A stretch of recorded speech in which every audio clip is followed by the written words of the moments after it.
Dice aquí la palabra que por 3 días reposaron. Esto no es una anécdota histórica o para referir simplemente un dato, un hecho. Para mí tiene una significación profética los 3 días. Porque el reposo de ellos era una preparación, y mientras reposaban estaban cargados de ansiedad, mezcla con entusiasmo, pero también temores y luchas internas, donde la palabra estaba jugando un papel importante. En medio de esa situación, Dios les decía: yo voy a hacer maravillas. ¿Qué significación profética tiene para mí estos 3 días? Para mí la significación que tiene son los 3 días de la cruz de Cristo en el Calvario. Su muerte, su sepultura y su resurrección. ¿Qué significancia tiene para nosotros esa obra hoy? Es que allí descansa nuestro reposo.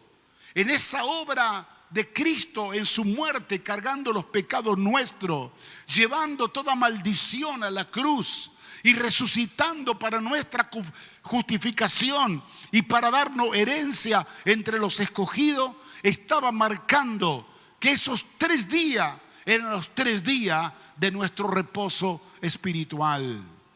Dice el libro de Hebreos que algunos no han podido lograr entrar en el reposo. Hoy todavía hay gente que está luchando con su fuerza, creyendo que la obra de Dios es una obra de carne, de esfuerzo, de trabajo, de voluntarismo. Y Dios le quiso demostrar que para manifestar los milagros y las maravillas que Dios iba a hacer, nada tenía que hacer sino reposar esos 3 días.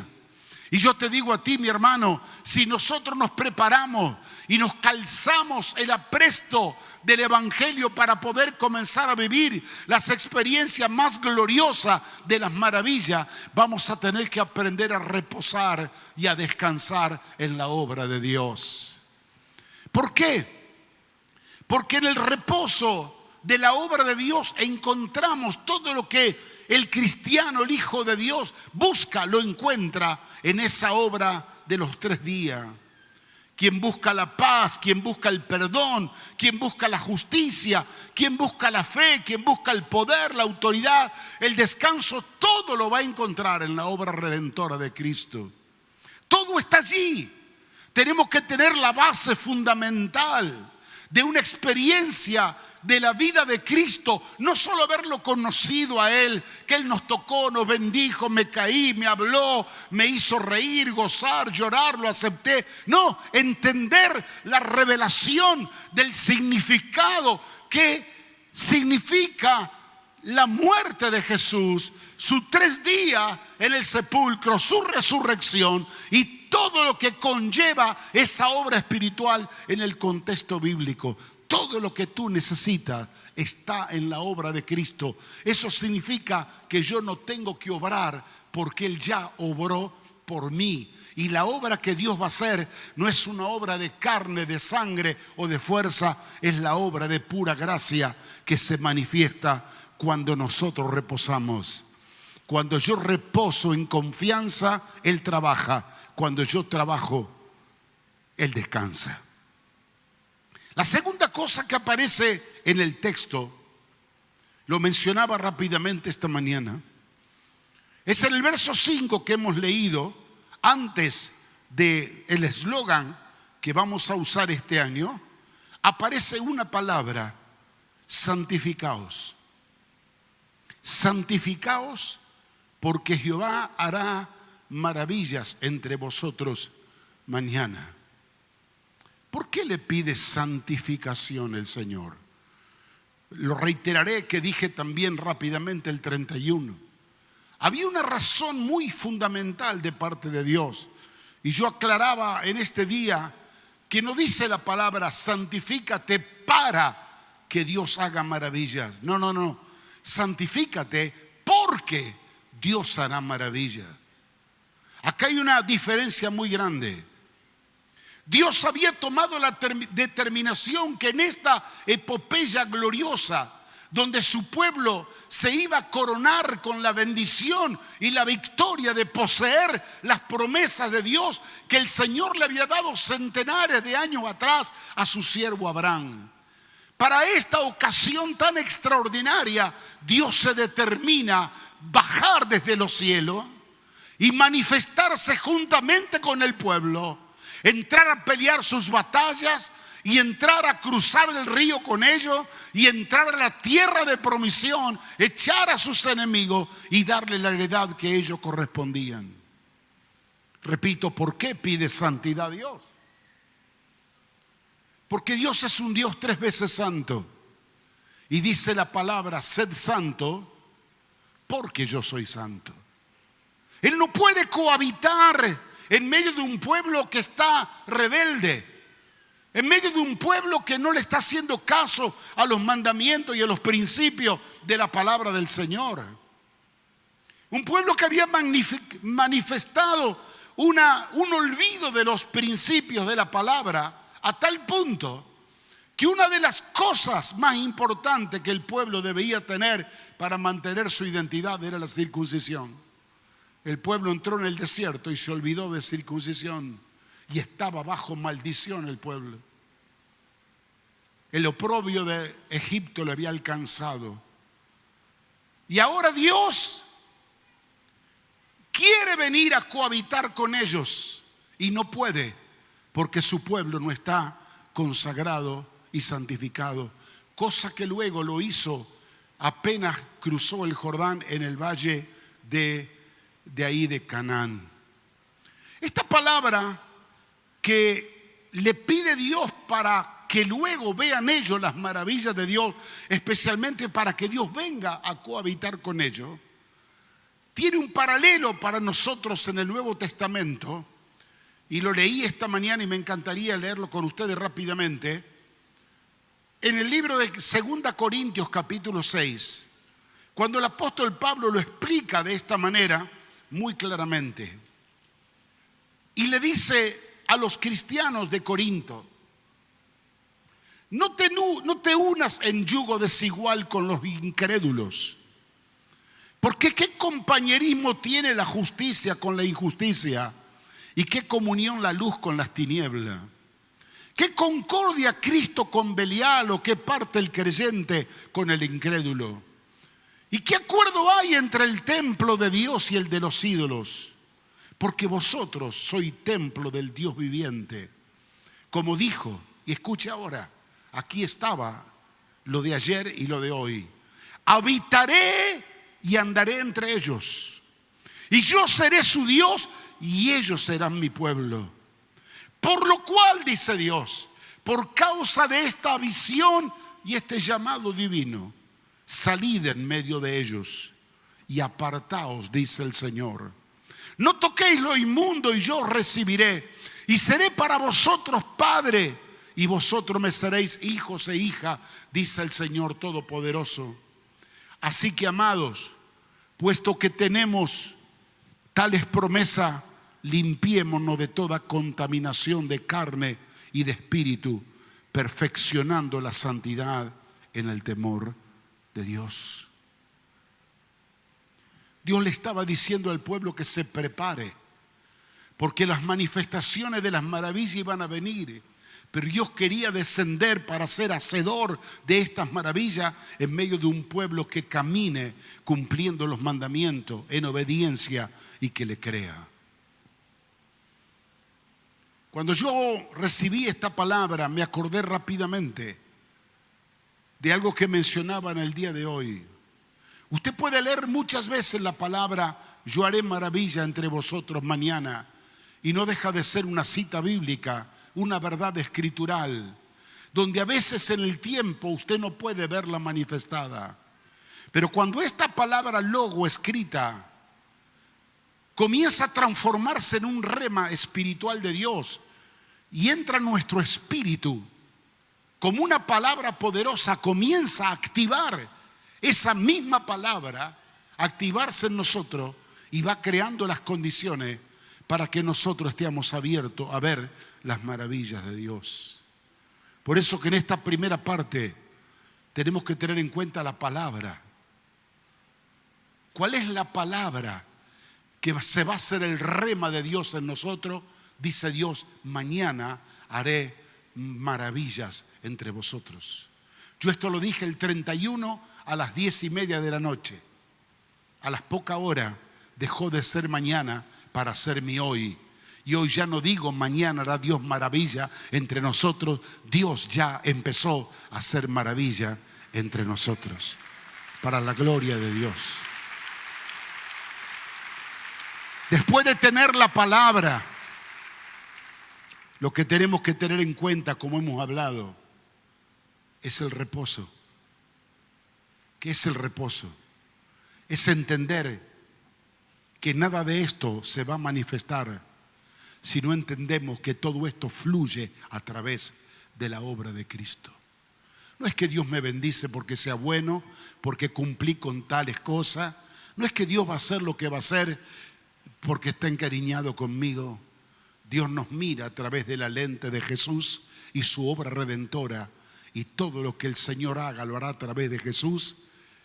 Y Jesús lo ha conseguido a través del beneficio de la cruz. Y Él nos ha hecho coherederos juntamente de esta bendición. Ahora, dicho esto, aparecen algunos principios espirituales para poder entrar a este nivel de maravillas. El Señor dice en el capítulo 3, volvamos otra vez a la lectura. Versículo 3:3 de Josué, el Señor le da a Josué una orden. Y mandaron al pueblo diciéndole, dice 3:3, cuando veáis el arca del pacto de Jehová vuestro Dios y los levitas que la llevan, vosotros saldréis de vuestro lugar y marcharéis en pos de ella, a fin de que sepáis el camino por donde habéis de ir, por cuanto vosotros no habéis pasado antes de ahora por este camino, pero entre vosotros y ella, o sea, el arca del pacto, haya distancia como de 2000 codos. No os acerquéis a ella, 1 kilómetro aproximadamente. Cuando veáis el arca de Jehová y los sacerdotes que la llevan, los levitas, ustedes entonces se levantarán de vuestro lugar y andarán en pos de ella. Hermanos, esta palabra para nosotros hoy es importante porque como ayer estaban viviendo los hijos de Dios días de grande incertidumbre, donde iban a moverse a un nivel nuevo, donde iban a experimentar cosas tremendamente nuevas. El Señor le aclara, el camino que van a transitar de ahora en más, nunca lo transitaron antes. Más allá de los milagros que vieron en el desierto, esto iba a ser una experiencia de ver maravilla nueva que nunca habían visto. Y la hoja de ruta o el GPS lo tenía Dios para llegar a su destino. Por eso le dijo, para llegar al lugar de tu destino, vas a tener que mirar el arca del pacto, a los levitas y sacerdotes que la llevan. Ellos te dirán y te guiarán en el camino donde vas a transitar. Enfaticé algo esta mañana, o hice un poco de énfasis. El año pasado nosotros le dimos una preponderancia a tener en cuenta la presencia de Dios. Hoy estamos hablando de la presencia de Dios figurada en el arca del pacto de Jehová, pero con un agregado, que esa presencia no camina sola, sino que está sobre los hombros de sacerdotes y levitas. Cuando veáis el arca y los sacerdotes y levitas que la llevan, entonces te levantarás de tu lugar y caminarás en pos de ella.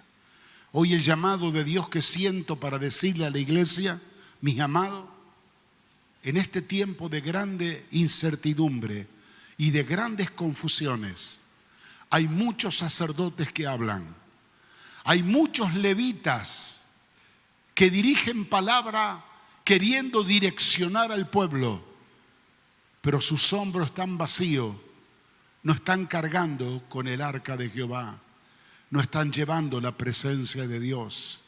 Y la Biblia dice que tenemos que mirar a esos sacerdotes y a esos levitas, pero asegurándonos que sobre sus hombros están cargando la presencia de Dios. Porque si solo escuchas a los levitas y a los sacerdotes que nos llevan el arca, uno gritará de un lado, otro gritará de otro, y tu camino será un camino de confusión y no llegarás al destino de Dios. Pero Dios quiere que te muevas cuando la dirección viene del arca y de los levitas que la llevan. Una de las señales que Dios le entregó al pueblo, versículo 10, y que le dijo a Josué, de que Dios iba a estar en medio de ellos, el que se iba a encargar especialmente, y le dijo Dios, y añadió Josué, en esto conocerás que el Dios viviente está en medio de vosotros, que Él echará de delante de vosotros al Kenaneo, al Eteo, al Ebeo, al Fereceo, al Gergeseo, al Amorreo y al Jebuseo. En esto vas a conocer que Dios se ha determinado en descender para habitar entre nosotros, porque delante tuyo irá Él echando por delante a vuestros enemigos, usurpadores de la tierra de vuestro destino. Esto me anticipa que la obra no va a ser mía, porque no es con ejército ni con fuerza, ha dicho Jehová, sino con mi espíritu, dice el Señor. Esta es una obra que no va a ser por el poder del brazo de carne, por mis habilidades, mis conocimientos o mis experiencias de años. Yo por ese camino no transité nunca. Tengo que seguir atento con mi mirada el arca de Jehová y los sacerdotes que la llevan. Y la señal será que juntamente con el arca irá la presencia de Dios y Él se encargará de echar a mis enemigos, mientras yo guardo en mi espíritu el reposo de Dios. Hermano, trayendo esta historia al presente, quiero decirte que el terreno que nos vamos a ser llevado de la mano de Dios, guiado por la presencia del Señor, posiblemente van a ser territorios donde vamos a ser muy luchados y muy trabajados. Lo vamos a ver territorio lleno de adversidad, pero Dios viene delante nuestro. Y al venir delante nuestro con su presencia, Él ha prometido que como señal se encargará de derrotar y de limpiar a los enemigos por delante. Yo varias veces he contado esta experiencia, pero a los hermanos nuevos que no la saben, exactamente 45 años atrás, cuando Dios me trajo al barrio, y aquí no era prácticamente conocido el evangelio, y Dios me llama a hacer una cruzada de fe aquí en la avenida, cuando aquí era todo descampado, no había nada. Después de haber conseguido el primer local donde nos reunimos, un pequeño puñado de hombres y mujeres, que era el fruto del primer esfuerzo de esta iglesia naciente, una noche se me levanta Satanás con toda su furia y con todos los endemoniados que teníamos adentro. Y hablando uno de estos demonios me dijo: a vos te voy a matar, yo te voy a destruir y voy a destruir a toda tu familia. ¿Quién sos vos para meterte en mi territorio? Y yo estaba ajeno a todas esas manifestaciones espirituales. Pero me di cuenta que sin querer, queriendo, viniendo a predicar el evangelio, estaba pateando el hormiguero que estaba ocupado por fuerzas espirituales para mí desconocidas, pero conocidas para el reino de Dios, que eran enemigos del reino. Y hermanos amados, ninguna de esas amenazas me hicieron mella. No solo que no morimos ninguno de nosotros, ni nos mató nadie. No solo que amenazó destruir nuestra obra nació y creció, y detrás nuestro vinieron muchas obras más, sino que Dios mismo se encargó por la obra del Espíritu de poder sacar de delante nuestro a todos nuestros enemigos. La historia de este barrio cambió a partir de que Santuario de Fe llegó a este lugar. Pero otra palabra hermosa que determina el Señor aquí, que cerraba esta mañana diciendo esto, es lo que dice el versículo 12. Versículo 12 dice: tomad pues ahora a 12 hombres de las tribus de Israel, uno de cada tribu. ¿Para qué? Dice el verso 13: para que cuando las plantas de los pies de los sacerdotes que llevan el arca de Jehová, el Señor de toda la tierra, se asienten en las aguas del Jordán, las aguas del Jordán se dividirán. Las aguas del Jordán se dividirán porque las aguas que vienen de arriba se detendrán en un montón. Algo me llamó la atención y se lo compartí a los hermanos en estos días. Si la obra es de Dios y el arca de Jehová iba adelante y los sacerdotes levitas la llevaban y ellos tenían que hacer, yo diría, el anticipo de esa caminata, ¿por qué llamó Dios a 12 hombres? Uno que representaba a cada tribu. Y le habla a los 12 y le dice: ustedes juntamente con los sacerdotes van a pisar el agua.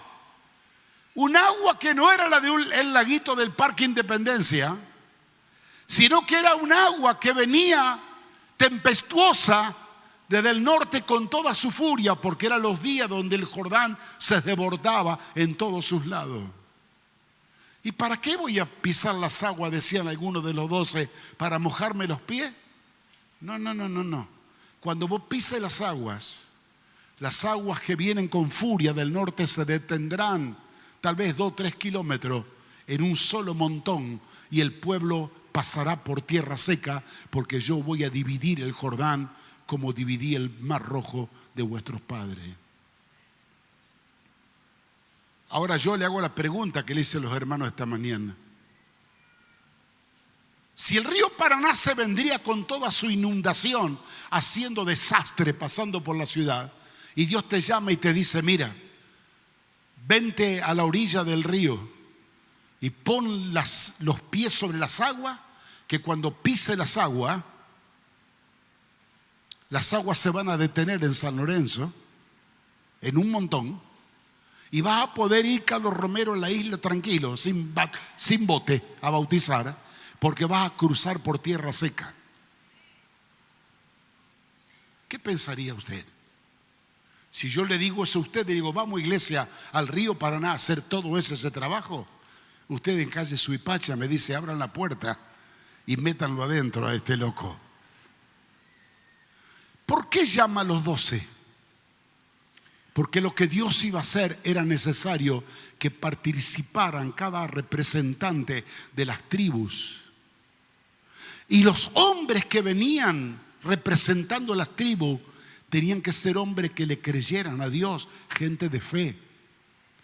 Gente que no tuviera temor y se parara frente a la inundación del río Jordán y por mandato de Dios pisara el agua, creyendo que Dios en su obediencia iba a hacer lo que había prometido. Pero déjeme hacerle una alegoría, hermano, de esto, por favor. Hoy estamos viviendo un tiempo de confusión muy grande, muy grande. Usted escucha al periodismo, en la economía están todos confundidos. Usted escucha a los políticos, están más confundidos todavía. Usted mira leyes que ponen y que sacan, y todo es una confusión. Uno no sabe lo que hacer si escucha supuestamente a sus dirigentes. Quiero darle una palabra de Dios y que la reciba en el nombre de Jesús. 2020, Iglesia del Señor. No es tiempo de mirar el Google para ver lo que dice el diario Clarín, La Nación, o lo que dicen los políticos de este turno. Es tiempo de mirar el arca y mirar a los sacerdotes que la llevan. Ellos nos direccionarán al lugar preciso, porque en el camino que vamos a transitar para tomar nosotros por la fe las promesas de Dios, solo Dios lo conoce. Ningún ser humano, por más inteligente que sea, sabe cuál es el destino de nuestro éxito y nuestra gloria. Pero si vamos a caminar con Dios, porque recuerde que Dios está con nosotros para hacer la obra, Él va adelante con el arca y con los sacerdotes, pero está esperando que los 12 pisen el agua. Le está diciendo Dios: quieren ver las maravillas de este año, se van a tener que atrever a pisar las aguas para que el río se abra. Esto no es teología. Esto no es matemática, ni tampoco es una ideología espiritual. Esto es fe a lo que Dios ha hablado. Si tú en la mañana te levantas y escuchas a los informantes que todo está mal, que la gente está desanimada, que todo va a aumentar, que la comida aumenta y que los sueldos los rebajen, los jubilados, le da ganas a las 6 de la mañana con un revólver y pasa un tiro. Pero no estamos para escuchar a esa gente, estamos para escuchar a Dios. Y lo que Dios habla son locuras para aquel que cree. Para el que no cree, locura, pero para nosotros es poder de Dios. ¿Qué loco se va a atrever a pisar las aguas y las aguas se van a detener? Solo alguien que le pueda creer a Dios de todo corazón. ¿Quiere que le cuente lo que pasó? Yo no sé si los piecitos le temblaban a los 12 cuando pisaron el agua, pero en obediencia la pisaron. Verso 14. Y aconteció que cuando partió el pueblo de todas sus tiendas para pasar el Jordán, con los sacerdotes delante del pueblo, llevando el arca del pacto, cuando los que la llevaban el arca entraron en el Jordán y los pies de los sacerdotes que llevaban el arca fueron mojados a la orilla, el agua, porque el Jordán suele desbordarse en todas sus orillas todo el tiempo de la siega, las aguas que venían de arriba se detuvieron como en un montón, bien lejos, bien lejos. Pero dice la segunda parte, y fueron divididas las aguas, y el pueblo pasó en dirección de Jericó, mas los sacerdotes que llevaban el arca del pacto de Jehová estuvieron hasta que todo el pueblo hubo acabado de pasar el Jordán y todo Israel pasó en seco. ¿Quiere ver la primera maravilla? Aquí la tiene. La primera maravilla. ¿Cómo puede ser que un río impetuoso que nunca fue detenido en su fuerza, la pisada de 12 locos y algunos sacerdotes que portaban un cajón arriba que no sabían lo que significaba, provoca que el río se parta en dos? ¿Quién puede hacer que instantáneamente una tierra que ha estado húmeda por el agua por toda la vida se secara inmediatamente y el pueblo pasara como por un pavimento? Y cuando pasó el último israelita del otro lado, las aguas se volvieron a juntar. Cuando Dios dijo, haré maravilla entre vosotros mañana, vaya, se hizo el Señor la maravilla. Pastor, cuénteme otra maravilla que pasó. La Biblia nos habla inmediatamente en el capítulo 5, versículo 13, que cuando el pueblo cruzó y estaba preparándose en su purificación, en su santificación, para entrar a la primera conquista de Jericó, se produce una experiencia sobrenatural como sucede en las maravillas. Un ángel venía de Jericó en dirección a Josué. Y se produce ese encuentro tremendo donde se identifica como príncipe de los ejércitos de Israel. Josué, postrándose, dice la palabra, sobre su rostro, le adoró y le dijo, ¿qué dice mi señor a su señor? Y el príncipe del ejército de Jehová respondió a Josué, quita el calzado de tus pies, porque el lugar en que estás santo es. Verso 15, y Josué así lo hizo. Y escuche lo que dice el verso primero del capítulo 6. Y ahora, ¿por qué ahora? Recién había estado el ángel. Y ahora Jericó estaba cerrada, bien cerrada, a causa de los hijos de Israel. Nadie entraba ni salía. ¿Sabe qué dice la palabra? Hubo una visita sobrenatural de un ángel que algo hizo en Jericó, que entró el pavor y el miedo tan terrible que Jericó cerró todas sus puertas y entró a temblar de susto y de miedo por unos indefensos que venían caminando del desierto cruzando el río Jordán. ¿Qué me dice que este milagro hizo? Es que en ese tiempo, cuando el Señor habló de que iba a hacer maravilla, Él comenzó a activar a sus ángeles a favor del pueblo. Quiero que te diga una cosa, lo vamos a ver ahora al final. Parte del ministerio de los ángeles es para servir a los herederos de tan grande salvación. Prepárese, porque vamos a ver ángeles moviéndose entre nosotros, porque Dios ha decretado que en este tiempo hará maravilla entre nosotros. ¿Quiere ver otro milagro? Y cierro el Antiguo Testamento. Cuando pasaron lista, dice la palabra, que tenían 40,000 hombres que estaban preparados para ir a enfrentar la batalla. Y cuando Dios vio los 40,000 hombres, me hizo acordar a lo de Gedeón.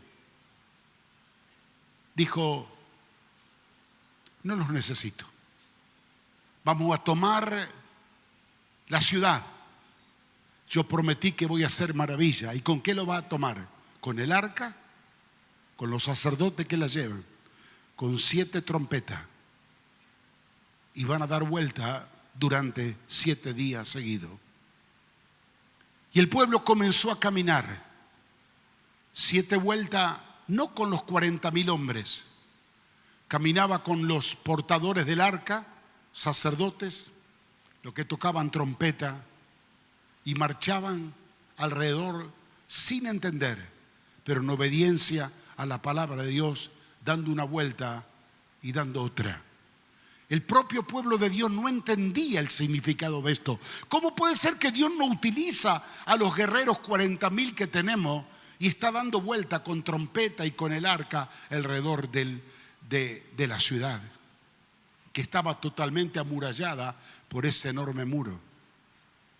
Los de adentro tenían el miedo y el pavor que Dios había infundido a causa de la visita del ángel, pero no sabían qué misterio era este, que estos rodeaban la ciudad tocando trompeta y marchando con un gran cajón que no sabían lo que era.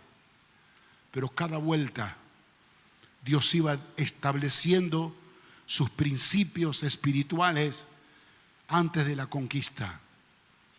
Cuando llegó la hora después de la 7ª vuelta y Dios dio la orden que Josué gritara, que las trompetas sonaran, ¿sabe qué sucedió?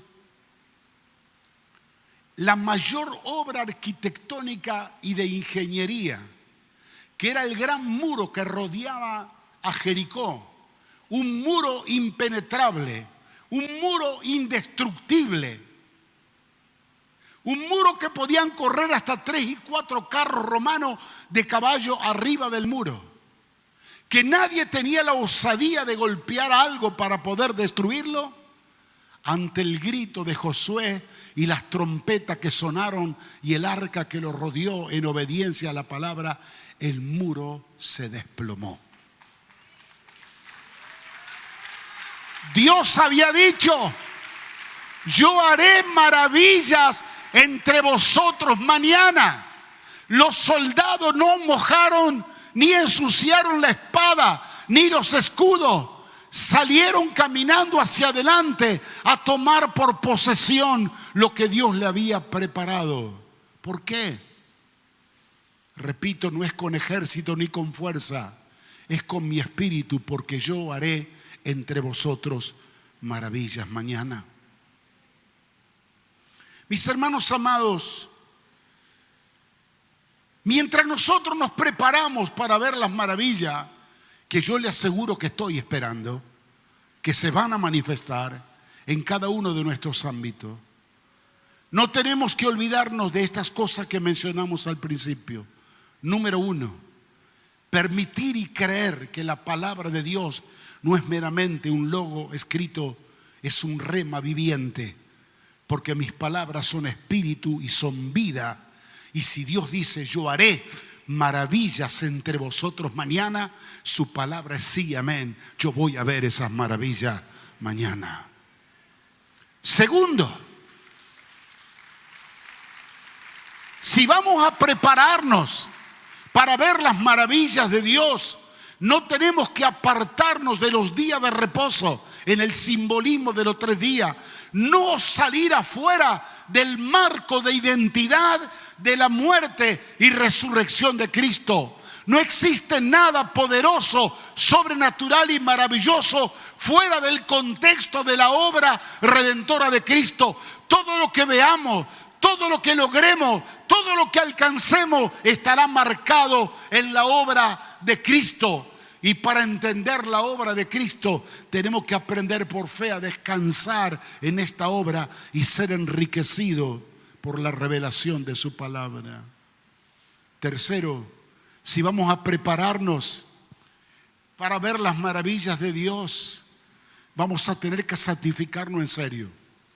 No queremos gente santulona, queremos gente santa, gente que sea veraz en la palabra, no de doble ánimo, que su sí sea sí y su amén sea amén. No un panqueque espiritual que se da vuelta según la circunstancia, que está listo para defender la verdad, cualquiera sea el precio que haya que pagar. Si estamos creyendo y nos estamos preparando para ver las maravillas mañana, necesitamos que cada uno de nosotros seamos como esos 12 hombres que llamó Josué, que vengan a representar su tribu. Hombres de fe y de valor, hombres que no le teman a la circunstancia, hombres que no escuchen al sistema y al mundo, sino que escuchen a Dios. Hombres que cuando Dios le pide una locura estén dispuestos a hacerla porque saben que Dios habló y Dios lo va a respaldar. Que frente a cualquier grito amenazante que te dice detente porque no podrás, no lo lograrás, esto no es tu tiempo, no es tu forma, no es tu manera, no es tu camino, tú le dices un momento, yo escuché a Dios y Dios me dijo que vaya. Y en el nombre de aquel que me mandó, yo voy y yo voy a ver la maravilla de Dios.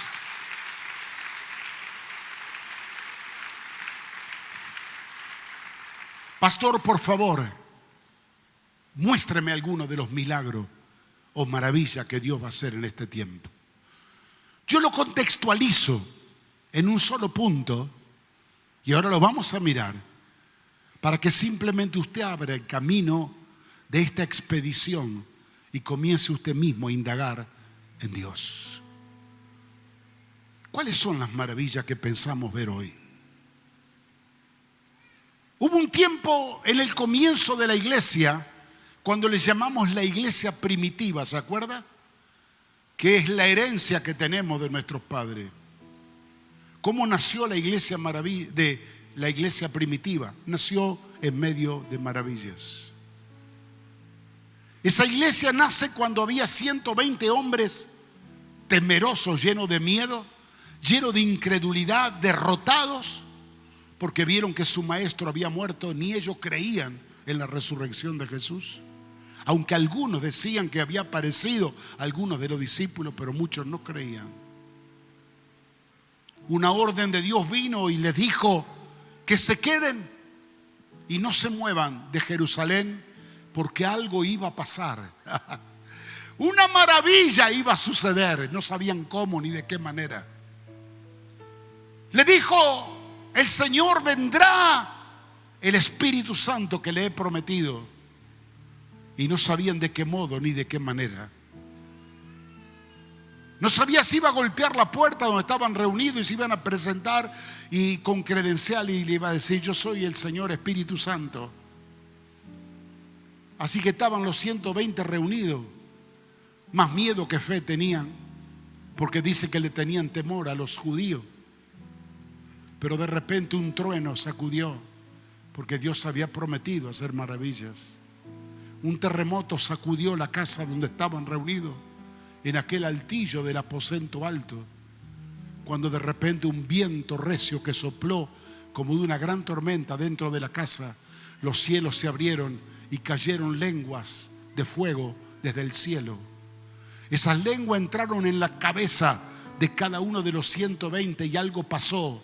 Se incendiaron esos 120 debilitados y temerosos, se incendiaron en el fuego de Dios. No pudieron estar más reunidos en un salón que corrieron escaleras abajo y empezaron a gritarle a la gente cosas maravillosas acerca de Dios. Cada uno hablaba en lenguas distintas, dialectos de las personas que habían venido a adorar, y en sus propios dialectos y lenguas le hablaban maravillas de Dios, que la gente atónita y perpleja decía: ¿quiénes son estos indoctos, ignorantes, que no han estudiado, que hablan mi lenguaje, las maravillas de Dios? El Espíritu de Dios se manifestó en la vida de ellos y revolucionaron la ciudad. En pocas semanas Jerusalén estaba lleno de la palabra de Dios. Así nació nuestra amada iglesia primitiva. Yo quisiera que usted, así rápidamente, para acompañarme nomás, venga al libro de los Hechos.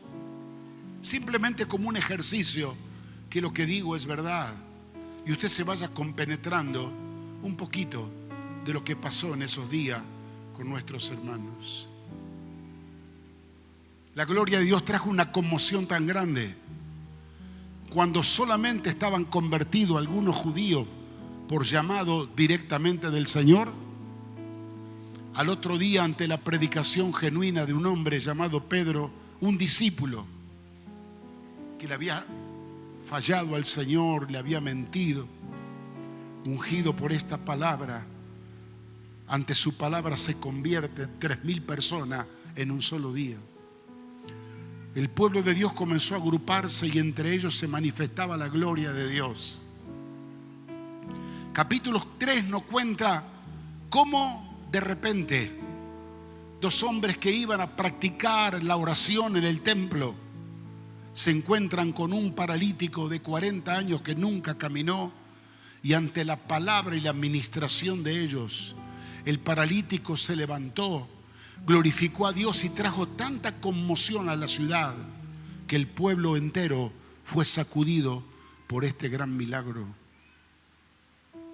¡Qué maravilla pasaron! Capítulo 5. La gloria de Dios se estaba manifestando en medio de la iglesia, y era tal la sensibilidad y el liderazgo del Espíritu Santo que un discípulo se le ocurrió mentirle al Espíritu Santo y cayó muerto. Y cuando vino la esposa, le hicieron la misma pregunta y mintió al Espíritu Santo y cayó muerto. Dios había comenzado a tomar el control y el liderazgo de la iglesia.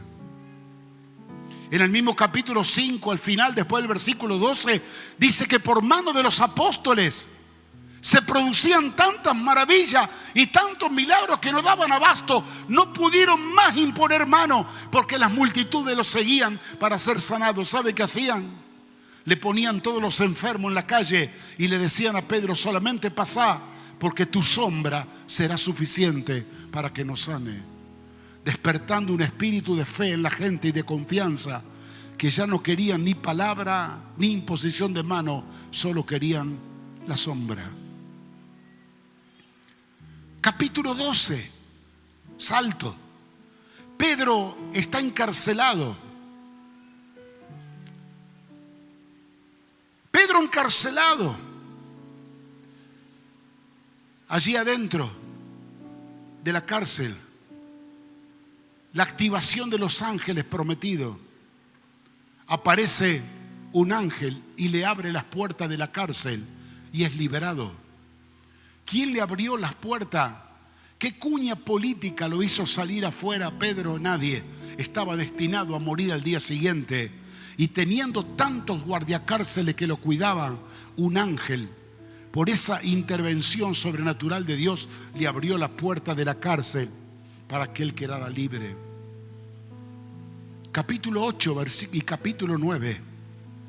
El perseguidor más grande de la iglesia, llamado Saulo de Tarso, que iba respirando amenaza para meter preso a todos los que seguían el camino de Jesús, es confrontado con una presencia extraordinaria del Señor, con una nube de gloria y una luz resplandeciente que lo enceguece, lo deja ciego y lo tira por tierra. Y queda avergonzado él ante sus amigos, ante la presencia del Señor. La iglesia estaba creciendo en gracia y en número, y hasta los poderosos enemigos caían quebrantados ante la influencia poderosa de Dios y de su Santo Espíritu. Que el hombre que había infundido tanto terror y tanto miedo, de rodilla, con su rostro lleno de lágrimas y de tierra y de barro su cara, le dijo: Señor, ¿quién eres? Soy Jesús a quien estás persiguiendo. Y él le dijo: ¿qué quieres que yo haga? Se rindió, se entregó y se puso en la lista para ser un servidor del Señor. Capítulo 10. Las maravillas del Señor, de un evangelio que estaba reservado para los judíos.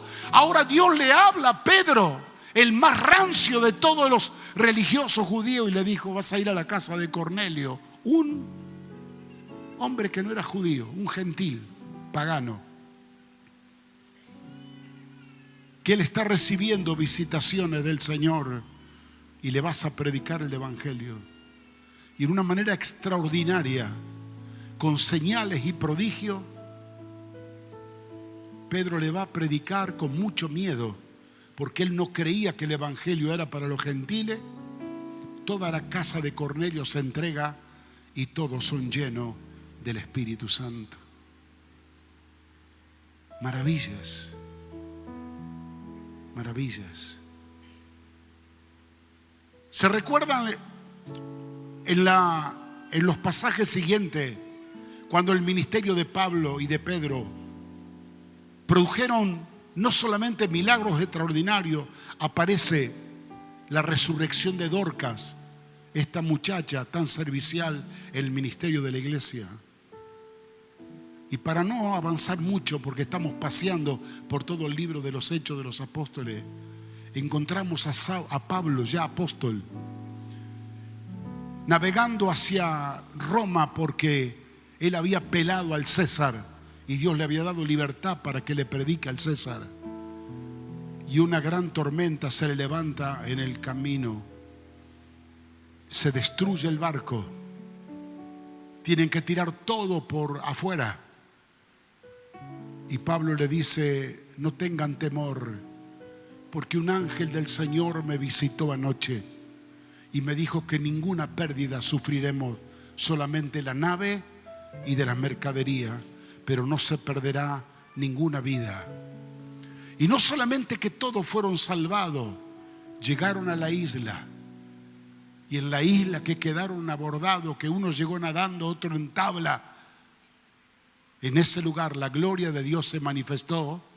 Pablo hizo una gran campaña, se predicó el evangelio, se sanaron gente, se entregaron. Pablo le dejó constituir una iglesia, los gobernantes recibieron el evangelio y encima le ofrendaron para seguir caminando en el próximo barco con destino a Roma. Esa es la vida de mi iglesia, la iglesia primitiva que Dios declaró que iba a ser una iglesia acompañada de maravillas. Y yo me pregunto, ¿qué le pasó a la iglesia? ¿Dónde está esa iglesia con la identidad milagrosa, con la identidad de ángeles administradores, con la identidad de ver cosas sobrenaturales extraordinarias? Nos hemos aburguesado, nos hemos hecho todos teólogos. Parecemos esos que sacan la comida, que esto no va, esto era para ayer, esto para mañana, esto para el milenio, esto para cuando, esto para acá, y nos quedamos con la hoja en blanco. Yo le creo a Dios de tapa a tapa. Y si Dios me dice que va a ser maravilla entre nosotros mañana, arremánguese los pantalones, porque pisaremos el agua y veremos ríos abiertos, veremos grandes conquistas, tomaremos posesiones de las promesas de Dios y Dios se glorificará en medio de nosotros. Ahora sí, Den un fuerte aplauso a Dios. Nos ponemos de pie, por favor. Y le voy a pedir que me traigan la mesa que vamos a servir la cena del Señor. Pero mientras tanto que la mesa viene, yo quiero que por favor usted me acompañe en esta oración. Mis amados, somos conscientes que estamos en el primer domingo del año, ¿verdad? La Santa Cena. Estamos abriendo brecha para un año que vamos a transitar lleno de incertidumbres. Repito otra vez lo que dije hace un momento. Si miramos las noticias, vamos a estar más confundidos. Si miramos los sueldos, vamos a decir no nos va a alcanzar. Si escuchamos lo que hablan de jubilaciones, peor todavía. Si uno tiene entusiasmo para abrir un negocio o la esperanza de tener un trabajo, se debilita antes de arrancar. Y nosotros arrancamos el año declarando que Dios hará maravilla entre nosotros mañana. Manga de loco, pero gloria a Dios por esta bendita locura que solo le creemos al Dios que ha hablado y ha declarado que esta obra es de Él, la va a hacer Él y será solo para su gloria y para su honra. Y hermanos, somos nosotros los 12 que estamos mojando el pie en las aguas. Acá no hay artífices especiales, acá no hay gente con título, acá hay gente de fe que le está creyendo a Dios, que van a acompañarnos en este desafío. No solo vamos a ver maravillas en medio de la iglesia, vamos a ver maravilla en tu familia, maravilla en tu trabajo, en tu empresa, maravilla en tu barrio, donde te muevas, en la escuela, donde sea, vas a ver la manifestación de las maravillas de Dios. ¿Por qué? Porque atreviste a mojarte los pies y a pisar el agua. Y aunque sea un lugar peligroso, duro de entrar, difícil de pasar, tú dices yo voy a estar ahí porque Dios me dijo que me pare ahí y las aguas se van a abrir. Gloria a Dios. Gloria a Dios. Gloria a Dios. Levanta tu mano derecha al cielo. Padre, gracias. Gracias de corazón, porque inicio un nuevo año con un desafío nuevo. No entro en la rutina del desierto. No estoy entrando en la rutina del acostumbramiento de ver las cosas que vi siempre. Estoy dispuesto a caminar, como dijiste, en un camino que nunca transité antes. En un camino que me va a abrir paso tu intervención milagrosa y veré las maravillas que tú has prometido. Y puertas que nunca se abrieron se van a abrir. Caminos que nunca se prepararon se van a preparar para los hijos de Dios. Conquistas que no se lograron se van a alcanzar porque ha llegado el tiempo del cumplimiento de las promesas de Dios para nuestras vidas. Porque le hemos creído a Dios nuestro Padre en medio de días de confusión, en medio de días de incertidumbre, que Él dijo: yo haré maravillas entre vosotros mañana. Y yo lo creo que ese mañana ha llegado, y ese mañana es nuestro hoy, que empezamos a transitar estos días de ver las maravillas del Señor. Yo bendigo a mis hermanos, lo bendigo a este sinónimo de los 12 que se atreven a acercarse al río de la adversidad y de la dificultad, y lo van a pisar y se van a mover y lo van a cruzar, y tú te vas a glorificar, Padre. En el nombre de Jesús se ha hecho. Todos decimos amén y amén. Denle un fuerte aplauso al Señor.